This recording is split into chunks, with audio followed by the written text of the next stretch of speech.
Здравствуйте, вы смотрите программу «Фокус» на информационном портале LoveMD. Сегодня мы не в студии, как вы привыкли видеть, а находимся в Виноградовке, Курчу, по-украински, как называют это село. Здесь находится Гагаузский культурный центр.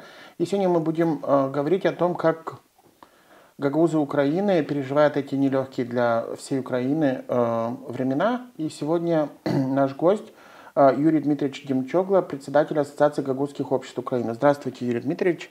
Рад вас видеть. Ну, конечно, хотелось бы, чтобы вы приезжали к нам, но мы понимаем, какие сегодня времена в Украине, поэтому, надеюсь, что сегодня наша беседа с вами хоть поможет жителям Гагаузии понимать, что происходит, в региональном понимании, потому что ситуация, которая есть в Украине, непосредственно может отразиться при каких-то обстоятельствах и на территории Молдовы. И сегодня очень много в информационном пространстве после прихода Трампа. Украина опять стала в повестке дня в силу разных информационных поводов, и в том числе о том, что скоро может быть прекращены военные действия. Повлияла ли как-нибудь вся политика Соединенных Штатов и их заявление о том, что они против военных действий и за переговоры на то, чтобы в Украине как минимум прекратили военные действия? Добрый день, хош гелденис, заман хайыр олсун. Спасибо, что приехали. Большое спасибо, что привезли нам и книги не с пустыми руками. Это очень приятно. От имени всех гагаузов Украины благодарю вас за это. Действительно, Украина уже 4-й год переживает нелегкие часы. Не дай бог никому жить в военное время, потому что мы это переживаем, мы каждый день. И мы, как никто, хотим прекращения этой войны. Изначально несправедливой, жестокой, в самых своих плохих проявлениях войны, которые, дедушки, бабушки, которые переживали Вторую мировую войну, говорят, что тогда намного все легче и проще было. А сейчас даже в относительно мирных регионах, такой как Болградский район, все чувствуют, по крайней мере, гагаузские села Украины, чувствуют, как пролетают дроны. Виноградовка, Курчу чувствовала в ноябре месяце, как бомбили Болград в том числе. Я уже не говорю про те села, которые Старые Трояны, есть Кетруян, есть у нас в Измаильском районе такое село. Так там систематически через него пролетали дроны, которые бомбили Измаил. Поэтому они во всем вкусе чувствуют русских освободителей, от чего они хотят освобождать нас.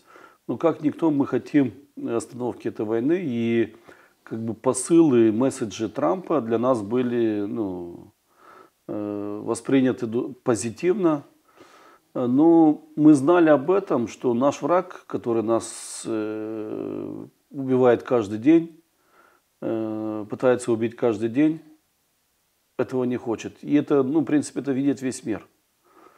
Конечно, мы надеемся, что с помощью международного сообщества, этого подавления международного сообщества, санкциями, политическими переговорами эта война остановится. Все войны когда-нибудь заканчиваются. Украинская сторона, вы видите, что мы хотим об этом, мы хотим этого, но, к сожалению, почему-то российская сторона этого не хочет или пока этого не хочет. Надеемся на благоприятное мирное будущее.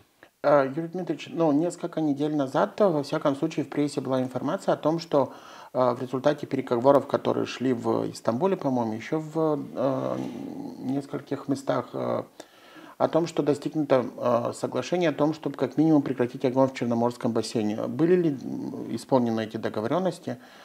Потому что в прессе была информация, но в то же время мы читали и другую информацию о том, что Россия продолжает также дронами атаковать населенные пункты близ Черноморского бассейна. Да, действительно, согласно соглашениям в Эль-Риаде, в Стамбуле проходили несколько раундов переговоры. До 18 апреля должно было быть временное перемирие. Оно официально и сейчас действует, как бы, и там действительно объекты энергетической инфраструктуры и портовой инфраструктуры не должны были подвергаться агрессии. Насколько мы увидели, в принципе, порты не бомбились, но город Одесса, понимаете, из-за этого перемирия гражданские люди, гражданские объекты, простые граждане начали больше бомбиться. То есть, если Россия раньше запускала там в сутки там, 70, 50, 100 дронов, и они шли там по объектам энергетики, объектам портовой, то сегодня все эти 70-100 дронов также взлетают, и они жестоко бомбят гражданское население. Вы знаете бомбежки и в Киеве, и в Харькове, и в Кривом Роге трагедию. То есть, это... Как можно назвать перемирием, когда там вместо там, зданий административных теперь бомбятся жилые кварталы? То есть я не знаю, что украинский народ получил от этого перемирия. Юрий Дмитриевич, там где-то месяц назад у нас в студии был военный журналист из Украины Андрей Капторенко, и мы в ходе интервью, в общем-то, он рассказывал о том, как начинались эти события в Украине. Это и Донбасс, это и референдум в Крыму. И, в общем-то, в 2014 году, если вы помните, референдум в Гагаузии тоже был подобный. Он был в феврале, потом через несколько месяцев он был уже проведен в Крыму. И, видимо, как бы сценарий был, наверное, один и тот же, просто в Молдове повезло больше, чем в Украине. Да? Может быть, это звучит цинично, но это так. Но вот спустя уже столько времени, даже после крупномасштабного вторжения России, и та ситуация, которая есть сегодня в Гагаузии, тоже неоднозначная. И руководство автономии, которое сегодня... открыто продвигает нарративы российские вразрез с официальной внешнеполитической доктриной Республики Молдова и в том числе той политической партии, которая сегодня является правящей в Молдове. Как гагаузы Украину смотрят на всю эту ситуацию? Потому что я точно знаю, что уже несколько раз приезжая сюда во время войны, что здесь очень сильно изменилось отношение к России, ко всему русскому. Но в то же время мы не можем отрицать ту связь, которая есть между гагаузами, потому что все-таки это был один народ. Да, вы правы. Мы и сейчас считаем, как бы и всегда будем считать гагаузы Украины с гагаузами Молдовы. Мы один народ, были, есть и будем. Единственное, мы живем в разных государствах. И плюс, соответственно, несмотря на то, что политика обоих государств, центральных властей одинаковая примерно, проевропейская, и осуждающая агрессию украинскую, четкая позиция центральных властей Молдовы, это осуждение той несправедливой, ужасной войны и агрессии Российской Федерации, нарушающей все международные законы, международные понятия. Удивительная политика местных властей Гагаузии. Удивительно, когда вот страдает, когда реально убивают рядом с тобой, убивают, разрушают села, города.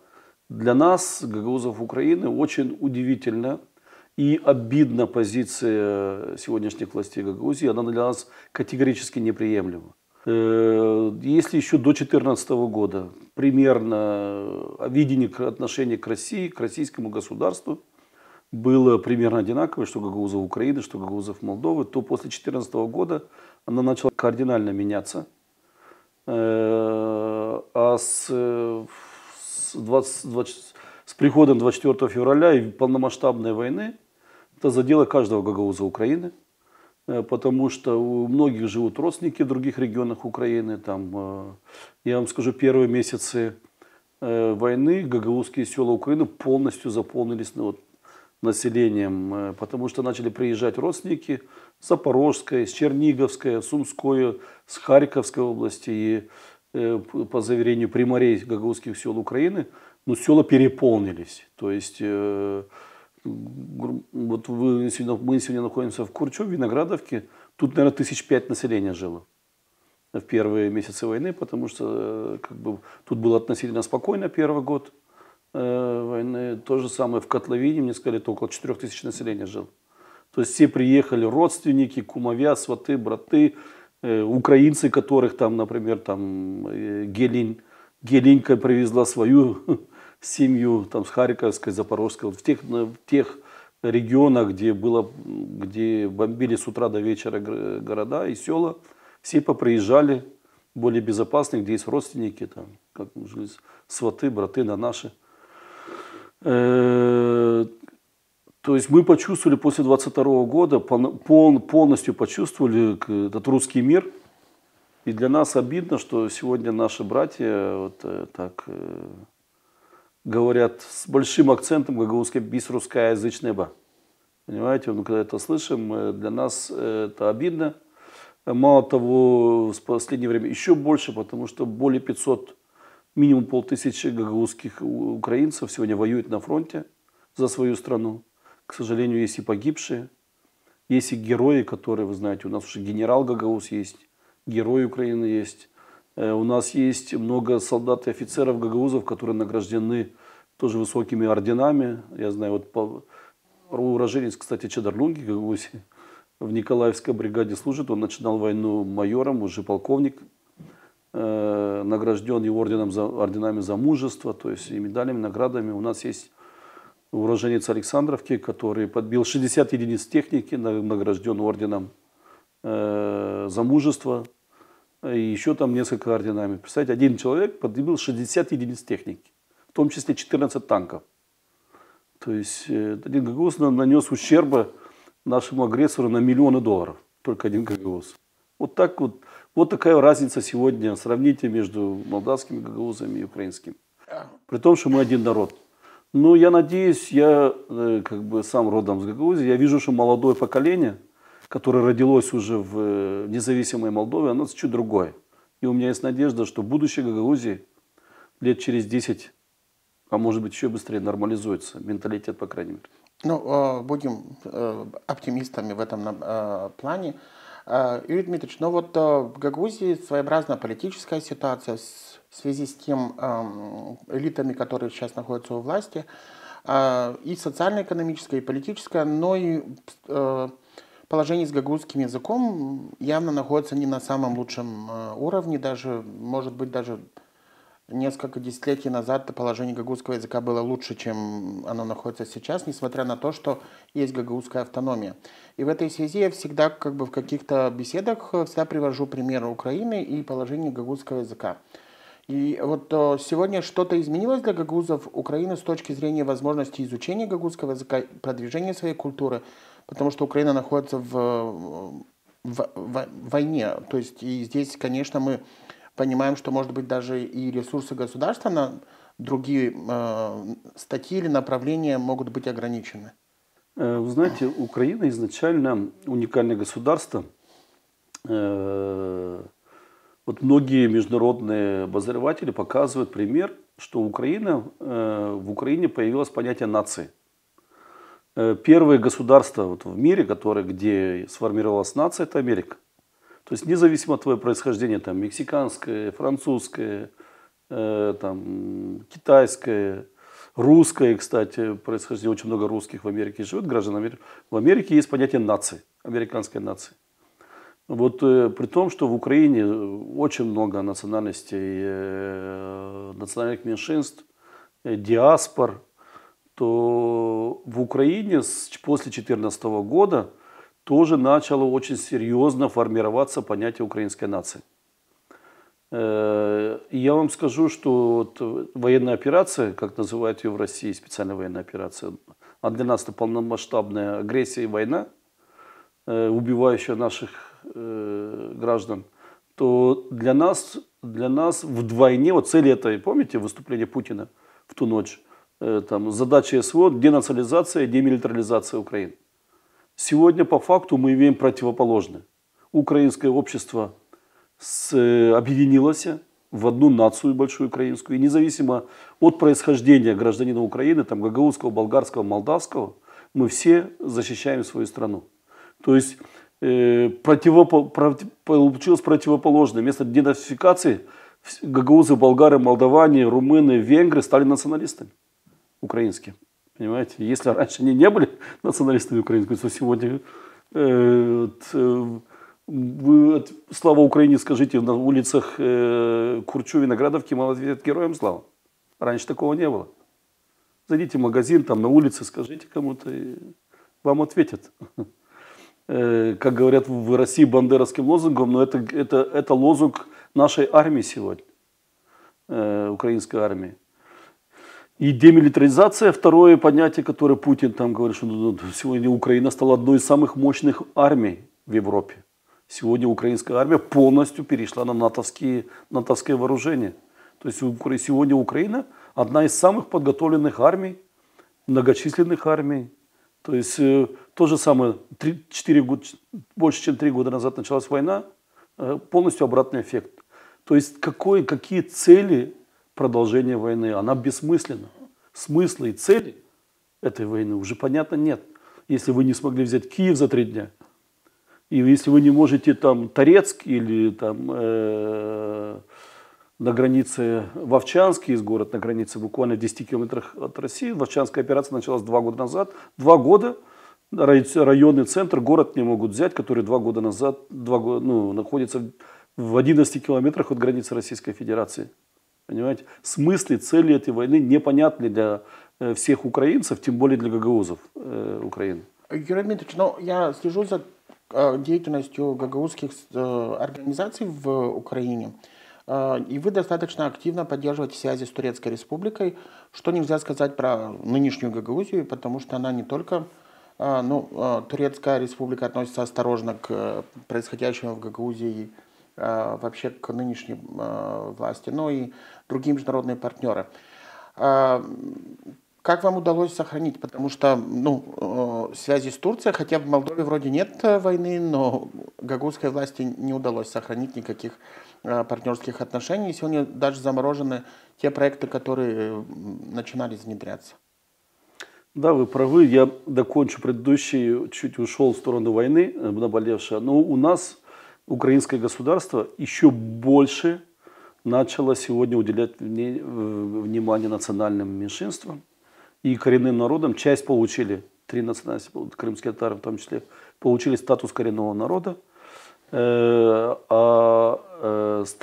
Национальности, которые входят в Европейский Союз, им дали тоже в законе о образовании, в законе об национальных меньшинствах дали такой же статус, как и коренным, практически коренным, то есть народам. Сегодня вот вы видите все книги, все учебники, в том числе благодаря Гагаузскому культурному центру, где мы сейчас находимся. То есть вот сегодня мы находимся в коммунальном предприятии, коммунальном образовании, областном, который поддерживается украинским бюджетом. То есть, насколько я знаю, годовой бюджет, который выделяет государство Украины только на работу этого центра, от 2 до 3 миллионов гривен в год.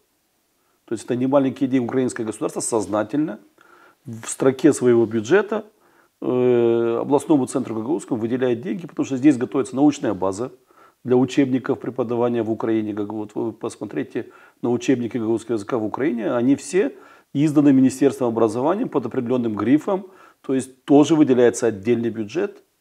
Украинское государство сегодня видит в национальных меньшинствах, в том числе в гагаузах, как своих граждан, которые поддерживают центральную власть. Вот это большая разница. Соответственно, она отдает свои долги своим гражданам гагаузского происхождения, там, болгарского происхождения, молдавского, румынского происхождения, венгерского происхождения. Касательно Турции, действительно, у нас всегда были прекрасные отношения с Генеральным консульством Турции в Одессе, с посольством Турции в Киеве. Они постоянно нас приглашают на мероприятия. Они видят, как государство Украины относится к нам, и как у нас какие хорошие связи с областными властями, с центральными властями.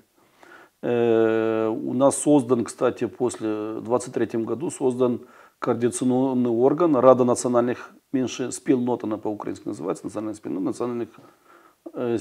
У нас не говорят, кстати, в Украине нету понятия национального меньшинства. У нас называется национальные образования. Спільнота это как бы группа, национальный государство старается не использовать слово меньшинство. Понимаете? Нету терминов в законах национальное меньшинство, почувствуйте разницу. То есть национальное меньшинство это унижение этой национальности, понимаете? называют национальная спільнота. Есть такое спільнота, как бы общество, национальное общество там, гагаузов. Поэтому, то есть, показывает, что трепетное украинское государство. Издает нам книги, заставляет нас учить, многие, кстати, как и в этот, не обязательно в Гагаузии. Все дело в родителях, но нет, вы должны учить свой язык, понимаете? То есть эти все шаги, во-первых, показывают важность гагаузов в государстве Украины. Это видят и наши турецкие партнеры, турецкие друзья.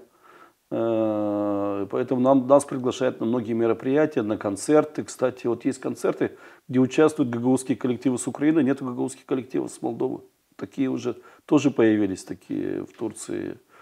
В такие концерты. Не знаю почему. Но, насколько я знаю, действительно сегодняшняя власть в Гагаузии не поощряется, не поддерживается. Да, они следят за тем, насколько мы видим со стороны, они следят за тем, что центральные власти не нарушали и не само законодательство гагаузское. Но те проблемы, которые есть у сегодняшних людей, которые захватили, мы считаем, что захвачена власть. Вот не украинских гагаузов, многие считают, что власть захвачена сегодня. Куплено, захвачено, это одно и то же понятие. И мы надеемся, что это закончится. Это преступление. Подкуп избирателей вообще и по нашему уголовному кодексу, наверняка и по молдавскому тоже. И это факты доказываются сегодня, соответственно, если человек пришел к власти преступным путем, это не власть, это преступники. Соответственно, это и понимают наши турецкие друзья, и поэтому сегодня, как говорят в народе, не рукопожатные. Мы видим, по крайней мере, в официальных турецких структурах, если там кто-то едет там на какие-то там бизнес-тусовки в турецкие, ну, это частный как бы визит, а не государственный какой-то визит. Поэтому даже вот говорят, что вот по приглашению турецкой страны. Какое турецкое? Ну, это было частное мероприятие. Это не государственное мероприятие. Ну, как бы, мы видим, что творится со стороны, но это как бы дело, у нас есть свои большие проблемы. Большие проблемы. Нам нужно выжить в этой войне. Наша главная цель.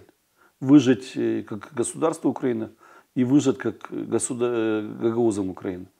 Вот мы в ближайшие дни открываем преподавание гагаузского языка в Измаильском государственном университете. Региональном ближайшем университете, который расположен к гагаузским селам Украины. И мы надеемся, что в дальнейшем он тоже такую более высокую базу, потому что сегодня наши гагаузы не хотят ехать в Камбратский университет, к сожалению. Это связано с политическими Нет, моментами? дело в том, что тяжело. Во-первых, выезжать тяжело. Мужское население не может выезжать там. Я знаю, что там с Украины сегодня много студентов. Может быть, даже есть единицы студентов от украинских гагаузов. Но, дай бог, с запуском преподавания гагаузского языка как предмета, это будет в дальнейшем, мы хотим, чтобы это было три языка. Там было гагаузский, турецкий, английский, там, или гагаузский, турецкий там, и немецкий язык. То это будет неплохая база для наших база, чтобы создали тоже учебные научные кадры, которые смогут преподавать и со временем заменить уже как бы более пожилых учителей, которые когда-то должны уйти на отдых. Ну, этот проект, я знаю, что на прошлой встрече вы говорили, по-моему, год назад. Что-то задержало запуск этого проекта? Да, задержалось. Мы делали ремонт. В этом мы хотим красивый кабинет сделать. Плюс искали долго преподавателя. Затянулся и ремонт преподавателя. Мы сейчас уже это мы хотели осенью прошлой запустить. Но это все равно, как предмет, мы уже в следующем учебном году. Пока это будет как факультатив. Юрий Дмитриевич, вот завершая наше интервью, я знаю, что и ваше время ограничено. Что бы вы могли пожелать гагаузам Молдовы? Потому что сейчас ситуация, вы знаете, уверен в том, что вы наблюдаете за информационным потоком в Гагаузии. Это и задержание Гуцул, который находится сейчас уже под домашним арестом. Это, в общем-то, и приближающиеся выборы в Народное собрание, и выборы в парламент, которые должны пройти уже или в конце сентября или в начале октября этого года. Ну и Что бы вы могли пожелать, исходя из той ситуации, в которой вы оказались уже на протяжении последних 3-4 лет?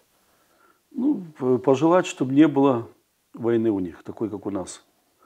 Чтобы они не чувствовали того горя, которое чувствуют наши гагаузы, когда бомбят их родственников, там, которые расположены ближе к фронту.